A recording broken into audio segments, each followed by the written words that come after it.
let's just start things slowly this week. Let's not jump into anything heavy. Let's not get serious. After all, it's Monday. So we thought we would prepare something that's, well, rather on the light side.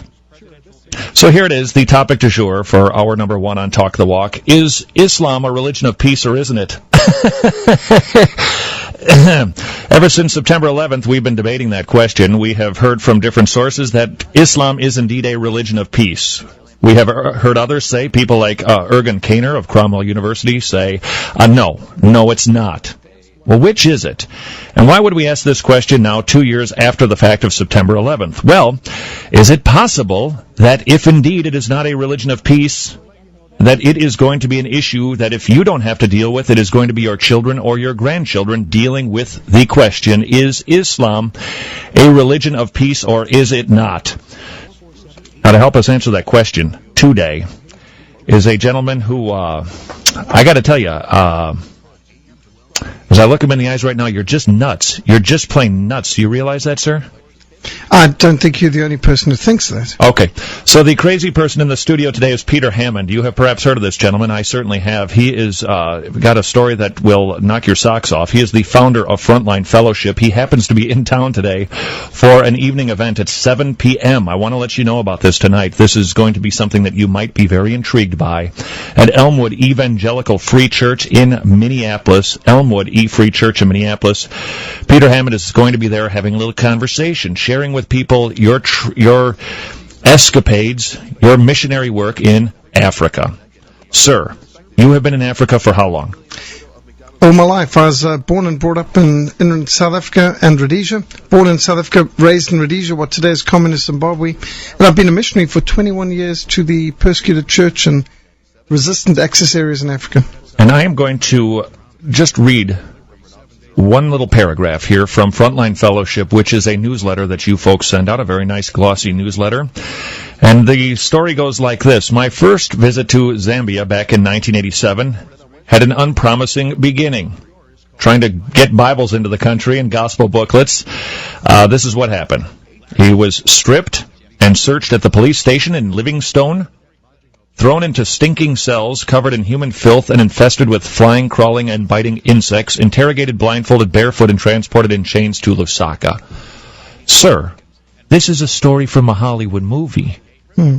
I wish. In fact, that's not the only time I ended up in prison. I think we see in the book of Acts that if you get involved in mission work and pioneer evangelism, you should expect not to discover the different types of hotels they've got out there, but the different kinds of prisons, because true gospel preaching comforts the afflicted and afflicts the comfortable. You find that there's either a revival or a riot, but there shouldn't be apathy. I like you already. You know that? I like you a lot.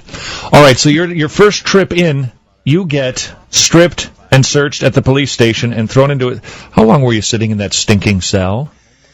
16 days. We were taken in for about 6 different interrogations, which could last up to 6 hours at a time. We were put in horrific conditions. We're talking about a prison with 2,000 people in a prison that should have been built for 100. There was no running water, no toilets, no sanitation whatsoever. It was a stinking disease factory. 60 to 65 prisoners in a cell. The cells were 25 feet by 15 feet. And there were 65 people. Yeah, no furniture, no beds. We're just talking about filth and degradation on the concrete floor. Pardon me, but if there's 65 people in a space, we're in about, what do you think this is, 10 by... This is about half the size of the prison. And there were 65... Okay, so add Tony's studio in there, and there's right. 65 people in there. Could you all lay down at the same time? Sideways. Uh-huh. And I'd have some people's feet coming this way, and, you have to do it... top to toe, sideways, and you couldn't roll around because there was no space. And you are wearing clothing in this place? What was left of it. We were barefoot. We were in a bad way, and we were filthy. Uh-huh. And no toilets. And that's right. The cells were covered in... we're talking about lying on floors covered in human waste, yeah. And stinking from urine and all the rest. We were locked up in the cells from... about 4 or 5 in the afternoon through till 8 in the morning. So that's a long time in a cell with a low roof, with a corrugated iron roof, in a tropical climate. It's very, very hot. It's stinking. There's no ventilation. There's no windows. You can kind of figure this was a horrible environment. Please forgive me for this. I'm not just trying to be salacious, because I've read stories like this, and every time I just think how you must endure that. I can't imagine. So you are laying in filth. Yeah. When you have to go to the bathroom, you just go to the bathroom. We just chose a corner to make as the kind of toilet. In the mornings, you'd have to scrape out filth, put them in buckets, and carry them out. Water had to be carried in other buckets, so there was no plumbing. We're talking about just it's a degrading condition for human beings to be put in. Well, it's degrading for animals to be put in conditions like that. Mm-hmm. And so, as far as water goes, there was never enough. We were always dehydrated and thirsty. Tell me what dehydration is like. It's first of all a headache. Just continual feeling of weakness, and I felt delirious sometimes, and just hard to focus. See, I remember listening to Gracia Burnham being interviewed with Diane Sawyer or somebody, and she described the thirst that she experienced. And what it brought to mind, Peter, is I couldn't help but thinking about our Lord saying on the cross, "I thirst." And if that wasn't why, because of the experience of dehydration and thirst, I think is far more powerful than most of us appreciate. Yeah. It's got to be horrible. Yeah, we went one 24-hour day without any water. That was during an interrogation experience. And, you may think 24 hours without water is not that serious, but we're talking about all liquids, no coffee, no sodas, no liquids whatsoever for 24 hours in a hot tropical climate. In a tin shack, basically. Is that what you said? That's right. Okay, so it's hot, it's festering, it's stinking, and food? The only food we got was starch, kind of like some kind of grits, baked in cooked in some huge metal cooking pot on an open fire, which had so many flies flying into it, which was about the only protein. That was all we got. There was no plates. They'd literally slop it onto your hand. Mm-hmm. You had to eat like a dog. There was no eating utensils or anything like that. But there was plenty of it. Kind of. There's more than I'd want, because I didn't bother to eat most of the time with that. And out of 65 people in your little cell, were there other cells near you? Yes. We had 2,000 people in the prison. And, okay, got it. And during the day, we'd have services, and we'd sing, and we'd pray, and we'd preach. And there were people in there. Most of the people in this prison had never been brought to trial. They'd never had their day in court. Some had been there 8 years, and they'd never been brought to trial. This was happening in a socialist country, with socialist humanism as their policy, a communist dictator.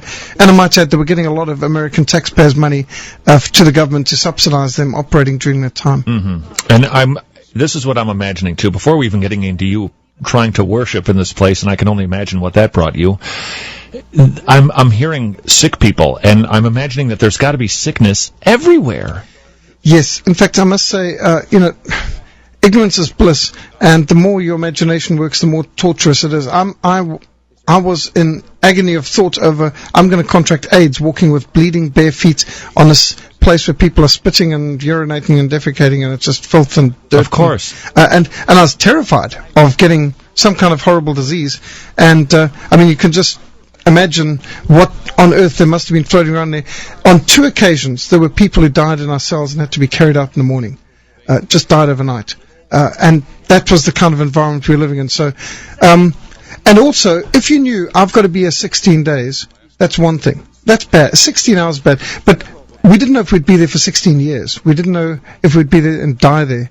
And that was obviously another part of it. And also the tortures and interrogations. You didn't know what was going to come next. And anyway, that was just one experience which gave me, I remember sitting there and thinking, I suddenly understand those books I read about the persecuted church, Tortured for Christ, Richard Norman, and an ounce of theory is worth a ton, an ounce of experience is worth a ton of theory.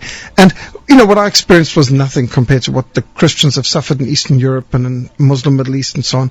I just had a little taste, but it was enough to give me an insight into what the persecuted church goes through and what it means to suffer for Christ. Yeah, I've been called a wingnut before. That's as zesty as my persecution has been. So I think you're getting a little bit warmer. As I mentioned, we are having just a rather light conversation to start things off on Monday, talking to Peter Hammond, who is in town for a speech this evening. Correct, sir? Yes, in fact, I'm here for 3 days. I'm going to also be having meetings at University of Minnesota with the Maranatha Christian Fellowship folks. But tonight is this one on uprooting terrorism through missions in the Middle East. And we really believe that the ultimate answer to the threats in the Middle East, I believe there's a place for the military, and praise God for all of your soldiers doing their work, not trying to denigrate that, but that's only a short-term solution. Long-term, I think we've got to recognize that the worst terrorism in the world is coming from the least evangelized areas of the world. That's not a coincidence. If you look at the greatest failure of the church, the most neglected mission field in the world is the Muslim Middle East. The Middle East has had the least amount of evangelistic and missionary effort and probably the least amount of our prayer focus. They've got the most oppressive regimes, the least amount of freedom, the worst human sufferings index, the worst persecution of the church, and the greatest terrorist threat to the Western world. But you know why, though? People hear these stories from people like you, and they go, well, you got to be nuts to go there. Let's face it, it's dangerous to go there, right? You're listening to Talk the Walk on AM 980 KKMS. You've heard plenty of sermons about the persecuted church. You've heard plenty of sermons about, those poor missionaries laboring over there. We really should pray for them. Well, instead of talking about them today, we are talking to one. His name is Peter Hammond. He is the founder of Frontline Fellowship. And I'll tell you, this guy... I was going to say at first, sir, you'd be great to have over for a dinner party, but you'd probably wreck everybody's appetite. This is really serious business that we're discussing here today. Am I correct? It's an interesting field, Africa. I mean, I didn't choose to go into difficult fields, but I wanted to share the gospel, and the opposition was there, but we couldn't let that stop us. All right, I'm looking at your newsletter. It's called Frontline Fellowship. By the way, sir, what is your web address? It's frontline.org.za. So Frontline, the word frontline.org.za. All right, and inside of this this glossy newsletter is an individual who is saying, "I will be a black Hitler tenfold." Who is that man, and why did he say that? That is Robert Mugabe, the dictator for the last 23 years of Zimbabwe. Zimbabwe is what used to be Rhodesia. Rhodesia was a really peaceful, pro-Western country, allies of America in the First and Second World War and Korea and all this. But now, because of the U.S. State Department, thanks to Jimmy Carter's policies and Andrew Young, it was handed over to this very man, this mass-murdering, racist, lawless thug. Robert Mugabe is the one who's been leading the invasion of white farms. All farms belonging to whites in Zimbabwe have been confiscated, looted, and destroyed. The farmers, in many cases, have been beaten and murdered. And the country's going through a national suicide. It's a state-sponsored terrorism. And this man, Robert Mugabe, has said all kinds of things against Jewish people. He hates the Jews. He hates the whites. Bush can go to hell, hates the Americans. I mean... no gratitude for the fact that America put him in his position as head of state there. All right, and before we took a break, you were talking about Rwanda and the genocide, 800,000 people systematically killed. Yes, mostly Christians. And my question is, why... So here's what's going on in my mind, and I'm sorry if I'm off the mark on this, I apologize. I'm not trying to make a Rush Limbaugh-like remark. There's almost 1 million people being murdered, and a press that is typically very sensitive to ethnic issues, and there's nothing. I'm not hearing anything. Why is that? I've come to the conclusion that the bulk of the American media are anti-Christian. They've got an absolute blind... I mean, I can't think it's that they don't care about them being black people. I presume it's because they're black Christians that they don't care that they got killed. Because look at what America's done in its foreign policy.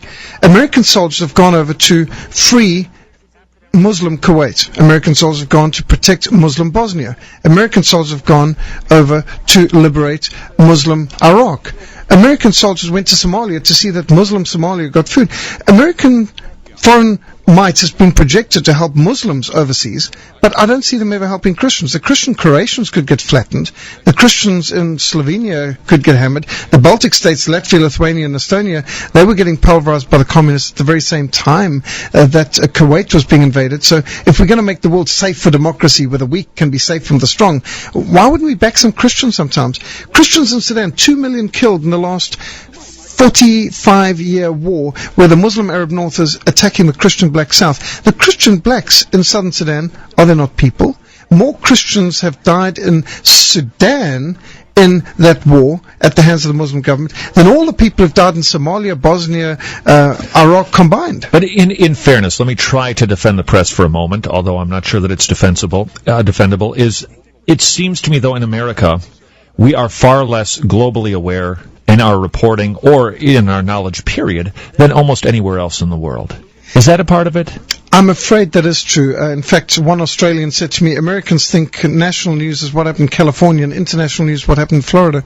And I'm afraid I am a bit stunned at the lack of general knowledge of the whole world, considering this is the world superpower, and considering that America has such an influence in what goes on in other countries, and considering that your taxpayer money goes to fund almost every dictator on earth, and every country on earth benefits from your taxpayers. I didn't know you had so much money to throw away that you could fund all sides of every war out there.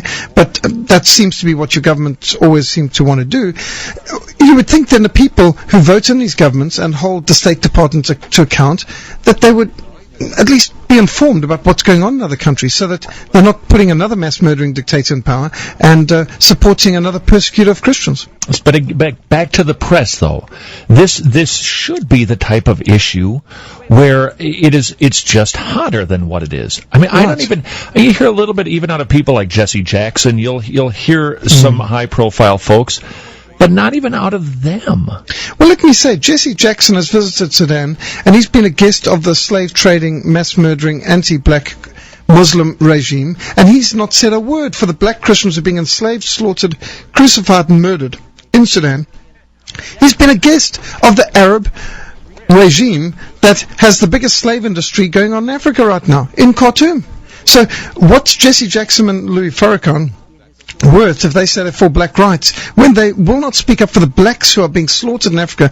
I can only assume it's because they're black Christians, and black Christians don't matter, and they like the money that they get from the Muslims, maybe. Money. So what is the deal? Is it that is your media unaware? I can't believe they're blind, deaf, dumb, and stupid. Is it that they are prejudiced, they hate Christians? Is it that they're afraid of Muslims? Are they genuine journalists who are willing to, without fear or favor, give the facts? Or are they always trying to say, well, this is more politically correct, we'll take this line? That is not. Christians getting hammered, that's all right. Christians getting burned alive, that's acceptable. But we're not going to make that a news item. Because I'm getting the impression that the news media in this country are either too cowardly or just plain anti-Christian. I think you nailed the 2 points. First, it is anti-Christian, and second, there is a fear of Islam, and perhaps rightly so. So, sir, just with the outline that you've given us today, in Africa, the entanglements and the governments and the money and the wars and the religion and the history to win the war of Africa, where hundreds of thousands, millions of people perhaps die cruelly. Your position, sir, in order to make that stop, what needs to happen? Quite a few things. I mean, I'm not saying there's one solution only. I believe that America needs strong foreign policy. I believe America needs to be strong. Winston Churchill said, there's nothing they despise more than weakness. There's nothing they respect more than strength. He said that about the communists, but it's just as true for Islamic regimes and other radicals too. So I think we need a strong, informed, intelligent American foreign policy. That would be a nice change anyway. Also, we need the church to take the Great Commission seriously, because honestly, let's face it, the biggest threat to the Christian church, the greatest persecution, the greatest military threat, the greatest and worst terrorist threat to the world, where does it come from? The least evangelized areas of the world, the Muslim Middle East. Now, you're quite right, it's dangerous, it's difficult, it's unpleasant, and mostly it's illegal to do missionary work in most of the Muslim Middle East. That is the result of the church leaving the bad job. Generally, in time management, I find, do the job you don't like to do first. It's out of the way, then you can focus on what you enjoy doing. And I think if the church is going to continue to ignore the Muslim Middle East, it's still going to be there, guys, when we wake up. And the trouble is, some of us won't be, because terrorism is going to affect all of us and a lot of our loved ones. We've got to find ways to fulfill the Great Commission of Muslim Middle East. Some can be done by radio and by post, and some can be done by sat TV, and some can, but you still need men on the ground. Wars aren't won only by air power. You've got to have infantry, you've got to have boots on the ground. And so we need to start thinking missionary strategy in the Muslim Middle East. Now, I've been working for 9 years in the Muslim Middle East, doing missions. It is possible. It's dangerous, difficult, but it can be done. There's probably better ways of doing it in some areas. And I've been working in restricted access areas for 21 years. You can do it. My father-in-law's been working in restricted access areas, smuggling Bibles into communist countries in Eastern Europe for 50 years. So I know it's possible, and he's still alive. So I think we must, give up our excuses and realize God's got a way. We're not saying there's only one way, but we've got to take the Great Commission seriously, because military solutions only short-term. Long-term, it's going to have to be a spiritual transformation of these nations, because you're never going to restore democracy to Iraq while Islam is the majority religion, because you cannot have a Muslim democracy. Can listeners please name for me one Muslim democracy? But wait, stop right there with that sentence. There cannot be an Islamic democracy. My question when we return with Peter Hammond is, can there be a democracy with Islam? We'll pick that up with Peter Hammond, who will be speaking this evening at 7 o'clock at Elmwood Evangelical Free Church. It is absolutely free to attend. Something tells me you'll probably do some sort of an offering, correct, sir? I don't know. We don't take offerings, but if people want to do something... How do you stay fed? This is a faith mission. God's work done God's way does not lack God's supply. But our mission does not take offerings, no. Oh, that attitude. We will be back with Peter Hammond, 7 o'clock, Elmwood E Free Church in Minneapolis. Back. Talk the Walk, AM 980, KKMS, more Spirited Talk Radio. You are listening to Talk the Walk on AM 980, KKMS, more Spirited Talk Radio. We are having a conversation that is almost surreal. In fact, Mormon guy stopped by just to go, I want to make sure that this guy is actually real. And he's indeed real. Peter Hammond, sir, we want to thank you very much for your ministry and what you do and for being with us today, sir. Tonight, he will be in town, 7 o'clock at Elmwood Evangelical Free Church. I'm going to give you the address. I'll tell you, this is, sir, if I brought my kids to this, could they actually watch it, or is it maybe a little too graphic? No, I'd say it's workable, because I show these in churches and schools. I think kids should see this. I'm careful as to what's shown. We show enough that people can know, but it's not exploitative. But see, I think children should see this. I really do, because they should start to get a perspective at a very young age of what the war really is. Because the war in our country is really just how quickly can we get a new wing built on the church. And what you are describing to us today, he's the founder of Frontline Fellowship and the newsletter, sir. I'm looking at people in, what has happened to this man's back? Those are some of the white farmers in Zimbabwe just beaten with iron bars by Mugabe's thugs. They make them lie on the ground between two rows of people with iron bars and made them roll backwards and forwards while they whipped them. Some of the people have been whipped with barbed wire. Got picture of that, and just excruciating. That man on there, that other picture, he had 23 bayonets, pig sticker bayonets, Chinese AK-47 pig sticker bayonets, folding out ones stuck into his back 23 times. The atrocities being committed by Mugabe is horrific, but you know what's even more horrific? The fact that he gets away with it. He was the plenary speaker for the UN Summit on Sustainable Development last year, and he was applauded. Well, people knew what he's doing. I mean, this guy's destroying whole game reserves, destroying farms, murdering people. He's lawless. He's anti-Semite. He's racist. He's anti-Christian. Pastors are getting arrested in Zimbabwe for prayer. They're literally arresting pastors for praying for justice.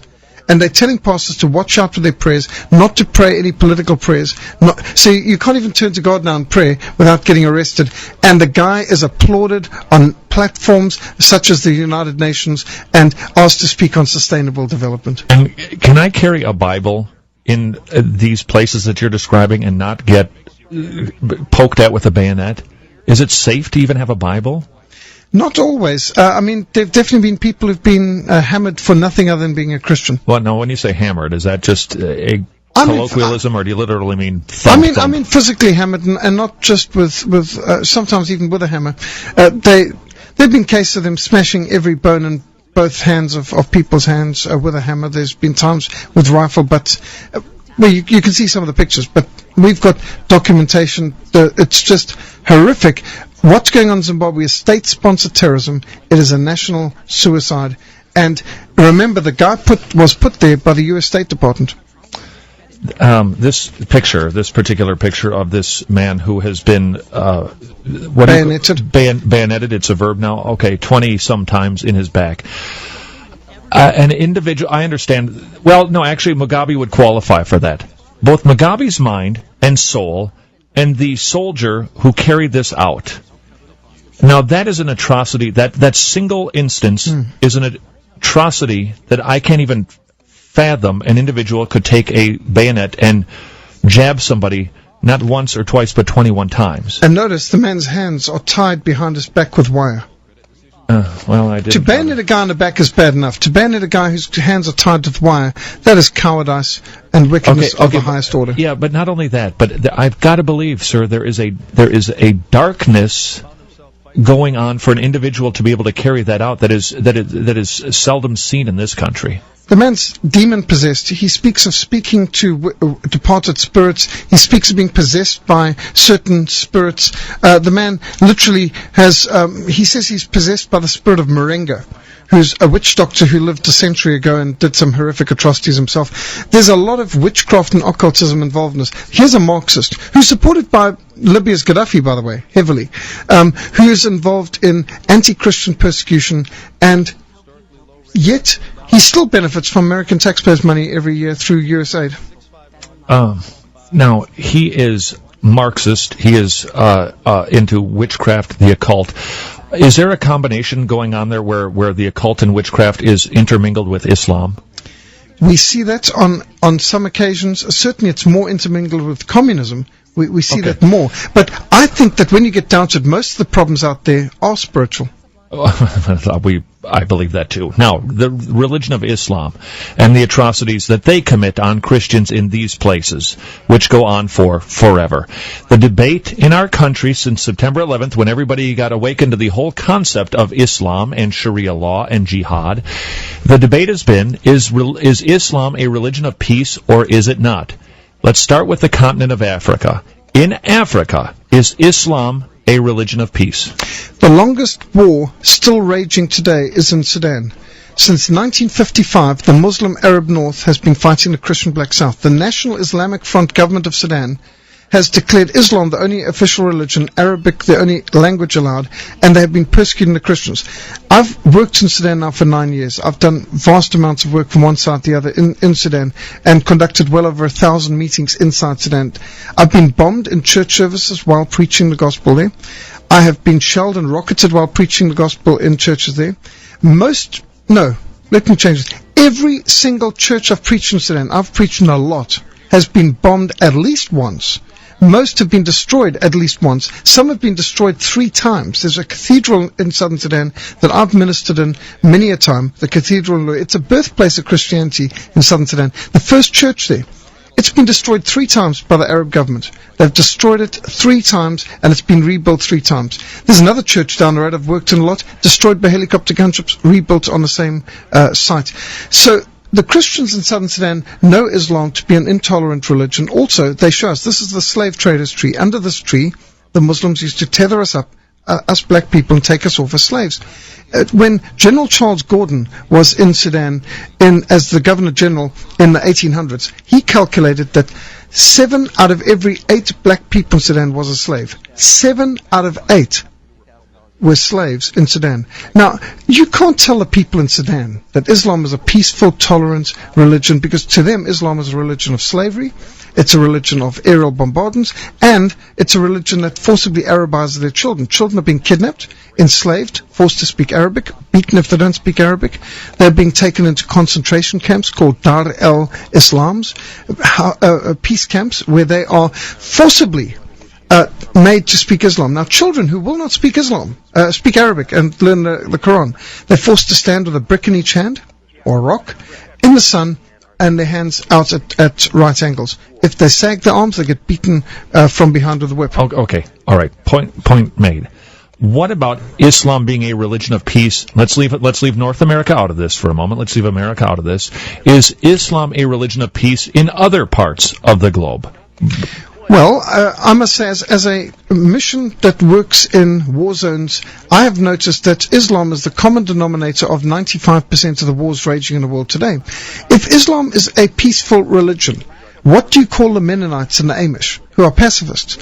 How does Islam qualify as a peaceful religion? In the first century of Islam, it attacked every neighbor it had and spread all the way across North Africa and into Spain. They say jihad is only in self-defense.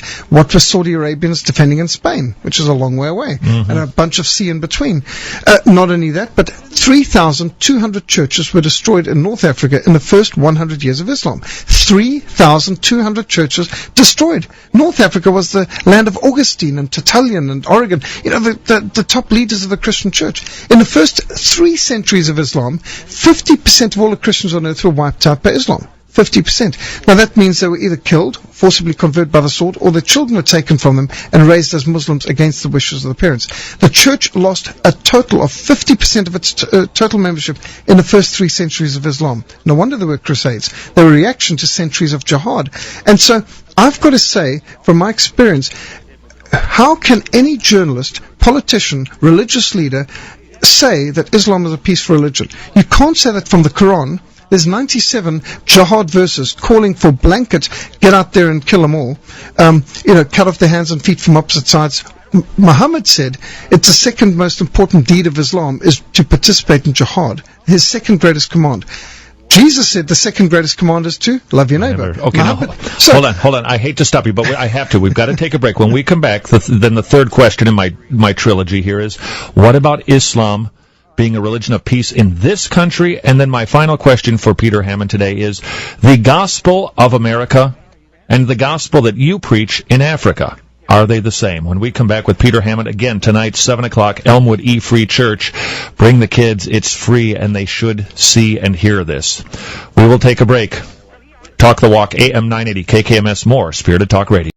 Alrighty, I want to get back at it straight away with Peter Hammond, who is joining us in studio. Sir, 2 huge questions that we have to wrap up here in 2 minutes before you go off to your speaking engagement at 7 o'clock tonight at Elmwood E Free Church on Chelmsford Road in Minneapolis. Peter, the question that we had prior to going in the break is we've heard that Islam is not a peaceful religion anywhere else in the world, but it is in America, we're told. Correct or not? Well, we'd like to believe that, but I think Americans have a tremendous ability for self-deception, delusion, because they want to believe that it can't happen here and my neighbor isn't really... Look, they're paying their taxes. They mow their lawn. Well, let's face it, the bulk of Muslims in America appear to be pretty peaceful. But, I mean, you've got about 6 to 8 million. Even if you've got only 10% radical influence, do you really want to handle 600,000 radicals? The point is, the religion of Islam is a tremendous burden. I can't believe that America has got Muslim clerics in the army as chaplains down at Guantanamo Bay, and then they're surprised when they find, the guy might be a spy. Isn't that a stunner? Yeah. All right, now, is the religion of Islam compatible with, can it exist inside of this country? I do not believe so, because if you want to have a country that's a police state and you treat like criminal every time you want to travel, then fine.